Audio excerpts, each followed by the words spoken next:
খণ্ডঘোষ থানার পক্ষ থেকে এলাকার তালিকাভুক্ত পূজা কমিটিগুলির হাতে দুর্গাপুজোর অনুদান স্বরূপ রাজ্য সরকারের তরফে প্রাপ্ত 85,000 টাকার চেক তুলে দেওয়া হলো। এদিন খণ্ডঘোষ থানার প্রাঙ্গণে 63টি পূজা কমিটির হাতে মুখ্যমন্ত্রীর অনুমোদিত চেক তুলে দেওয়া হলো পুলিশ প্রশাসনের তরফে। গত 23শে জুলাই নেতাজি ইন্ডোর স্টেডিয়ামে পুজো অনুদান বৃদ্ধির ঘোষণা করেছিলেন মুখ্যমন্ত্রী মমতা বন্দ্যোপাধ্যায়। দিন 10 আগেই ক্লাব পূজা কমিটিগুলির জন্য দুর্গাপুজোর অনুদানে চূড়ান্ত প্রশাসনিক ও প্রস্তুতিতে ছাড়পত্র দিয়েছে নবান্ন। নেতাজি ইন্ডোর স্টেডিয়ামে পুজোর উদ্যোক্তাদের সঙ্গে বৈঠকে মুখ্যমন্ত্রী মমতা বন্দ্যোপাধ্যায় পুজোর সরকারি অনুদান 70,000 থেকে বাড়িয়ে 85,000 টাকা করার ঘোষণা করেন। 45,000-এর কিছু বেশি ক্লাবের জন্য বরাদ্দ হয়েছে 385,35,60,000 টাকা। পুজো অনুদান বিলির দায়িত্বে থাকেন প্রধানত পুলিশের ওপরেই, তাই জেলা পুলিশ কর্তৃপক্ষের কাছে এই বিশেষ নির্দেশও পৌঁছে গিয়েছে। নির্দেশ আসার পরেই পূজা কমিটিগুলির হাতে খণ্ডঘোষ থানার পক্ষ থেকে চেক তুলে দেওয়া হলো। ধর্ম যার যার, উৎসব সবার। রাজ্যের মুখ্যমন্ত্রী মমতা বন্দ্যোপাধ্যায়ের এই কথাকে সামনে রেখে বাঙালিদের সবচেয়ে বড় উৎসব দুর্গাপুজো উপলক্ষে অনুদান দেওয়া হলো খণ্ডঘোষ থানার তরফে। একথা জানালেন খণ্ডঘোষের বিধায়ক নবীন চন্দ্র বাগ। এছাড়াও দুর্গাপুজোর সময় যাতে শান্তি বিঘ্নিত না হয় সেদিকেও লক্ষ্য রেখে দিন সমন্বয় বৈঠক করা হলো থানা প্রাঙ্গণে। সুষ্ঠুভাবে পুজো পরিচালনা করতে সগড়াই অঞ্চলের পুলিশের তরফে বুথ করা হবে। এছাড়াও থাকবেন ট্রাফিক হোমগার্ডরা। 24 ঘন্টা চালু থাকবে কন্ট্রোল রুম, বললেন এসডিপিও অভিষেক মন্ডল। উপস্থিত ছিলেন এসডিপিও অভিষেক মন্ডল, খণ্ডঘোষের ভিডিও অভিক কুমার ব্যানার্জি, বিধায়ক নবীন চন্দ্র বাগ, ব্লক স্বাস্থ্য কেন্দ্রের চিকিৎসক সহ খণ্ডঘোষ থানার অন্যান্য পুলিশ কর্মীরা। তুলে দেওয়া হলো এবং কতজন কমিটিকে দেওয়া হলো?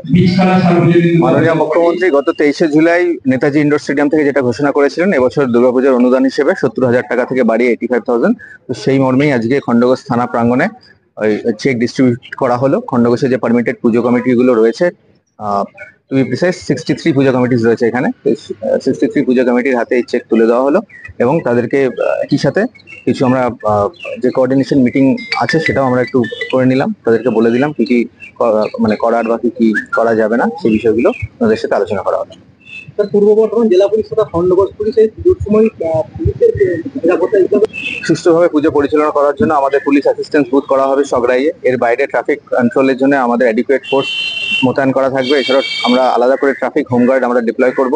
এর বাইরে যে গুডস ভেহিকেল রেস্ট্রিকশন আছে সেটা ট্রাফিক হেডকোয়ার্টারের রুলস যেভাবে বলবে আমরা সেই হিসাবে সেটা ইমপ্লিমেন্ট করব। আর যে কোনো রকম সুবিধা অসুবিধার ক্ষেত্রে আমাদের 24/7 কন্ট্রোল রুম যেটা আছে সেটা আমাদের চালু থাকবে।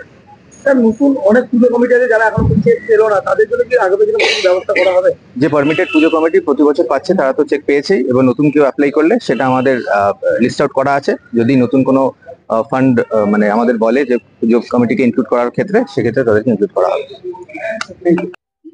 আজকের এই চেক বিতরণ অনুষ্ঠানে উপস্থিত ছিলেন এবং বলবেন আজকে।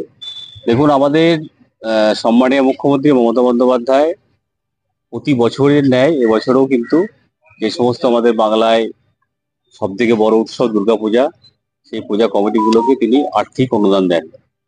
এই আর্থিক অনুদান দেওয়ার মূল উদ্দেশ্য হচ্ছে যে সমস্ত ক্ষুদ্র শিল্পগুলো আছে সেই ক্ষুদ্র শিল্পগুলোকে বাঁচিয়ে রাখা এবং আমাদের যে বাঙালিদের সব থেকে বড় উৎসব সেই উৎসবটাকে বাঁচিয়ে রাখা এবং আমাদের যে আপামর জনগণ জাতি ধর্ম বর্ণ নির্বিশেষে সকলকে একটা আনন্দ উৎসবের মধ্য দিয়ে আজকে অতিবাহিত করা।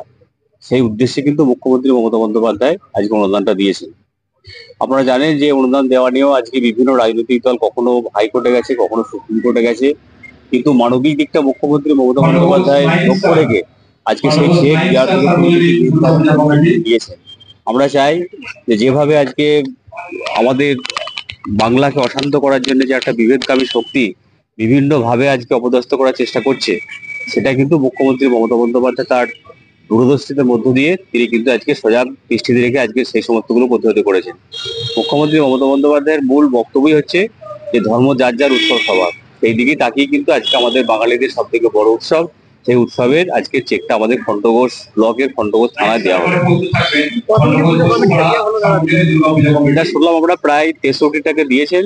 এখনো পর্যন্ত যদি মুখ্যমন্ত্রী মমতা বন্দ্যোপাধ্যায় মানে অনুমোদন করেন যে পুজো কমিটিকে দেওয়ার জন্য টাকা দেওয়ার জন্য, যদি বলেন যে নেওয়ার সেরকম নিলে পুলিশ প্রশাসন আছে, ব্লক আছে, ভাববেন এগুলো নেবেন।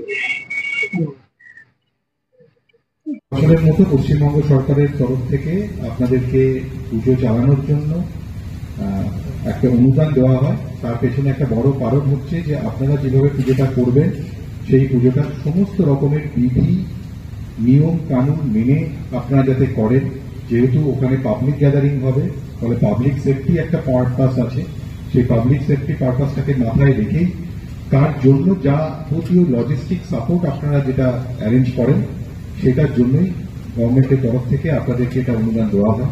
পাশাপাশি এবছর শারদ সম্মানের তরফ থেকে পশ্চিমবঙ্গ সরকারের তরফ থেকে একটি প্রোগ্রাম লঞ্চ করা হয়েছে, যেখানে বলা হয়েছে যে আপনারা ওয়েস্ট মেটেরিয়াল, মানে যে সমস্ত মেটেরিয়ালগুলো বায়োডিগ্রেডেবল নন বায়োডিগ্রেডেবল আপনারা বাড়ির লোকজন ব্যবহার করে দৈনন্দিন জীবনে ব্যবহার করে ফেলে ফেলে দেয়, সেই সমস্ত ওয়েস্ট মেটেরিয়াল নিয়ে যদি আপনারা কোনো রেপ্লিকা বা কোনো রকমের অবয়ব তৈরি করে মণ্ডপে রাখেন, সেটাতে যদি আমাদের একটা প্যানেল আমরা তৈরি করব এবং তাতে তারা জাজ করবে। সেই জাজমেন্টের ভিত্তিতে অবশ্যই আমাদের এমএলএ সাহেব থাকবেন সেখানে, এবার জাজমেন্টের ভিত্তিতে তাদেরকে পুরস্কারও দেওয়া হবে, সম্মানও দেওয়া হবে। তো সেই জন্য আপনাদেরকে অনুরোধ যে বর্তমান পরিস্থিতিতে দাঁড়িয়ে আমাদের যে পরিবেশগত চেঞ্জ যেটা হয়েছে সেই সময় দাঁড়িয়ে সময় উপযোগী আপনারা মণ্ডপ তৈরি করবেন এবং সব ধরনের সেফটি মেজার্স রাখবেন এবং এই কাজগুলি করার জন্য সরকারের তরফ থেকে সর্বদাই সর্বোত্তম হেল্প আপনারা পাচ্ছেন। থানার তরফ থেকেও আপনারা পাচ্ছেন, ব্লক অ্যাডমিনিস্ট্রেশনের তরফ থেকেও আপনারা হেল্প পাবেন, আমাদের সবসময় পাশে পাবেন। কিন্তু সমস্ত সেফটি মেজার্স মেনটেন করেই আপনারা আপনাদের পুজো যে প্রোগ্রামটা সেটা কমপ্লিট করবেন, এই আশা রাখবো। প্রত্যেক বছরের মতো এবারও পুজো খুব ভালো কাটুক, সবার ভালো খুব মঙ্গল করুক মা, এই বলে আমি আমার বক্তব্য শুনছি। দোরগোড়ায় চলে এসছে 2 তারিখে মহালয়া যখন ঢাক বেজে যায় তখন থেকে মোটামুটি আমাদের দুর্গোৎসব সূচনা। তো এসডিপিও স্যার, বিডিও স্যার এবং এমএলএ সাহেব যে কথাগুলো আপনাদেরকে দিয়েছেন সেই কথাগুলোর আমি আর পুনরাবৃত্তি ঘটাচ্ছি না।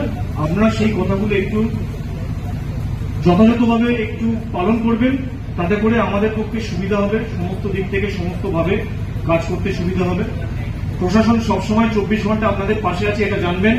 যখন যে মুহূর্তে প্রয়োজন হবে নির্দ্বিধায় আপনারা ফোন করবেন, অসুবিধা নেই, আমরা পৌঁছে যাব। পুজো আপনারা সকলে সপরিবারে ভালো কাটান, আনন্দে কাটান, এই ঈশ্বরের কাছে আবেদন করি, প্রার্থনা করি। সকলে সুস্থ থাকুন, ভালো থাকুন। নমস্কার।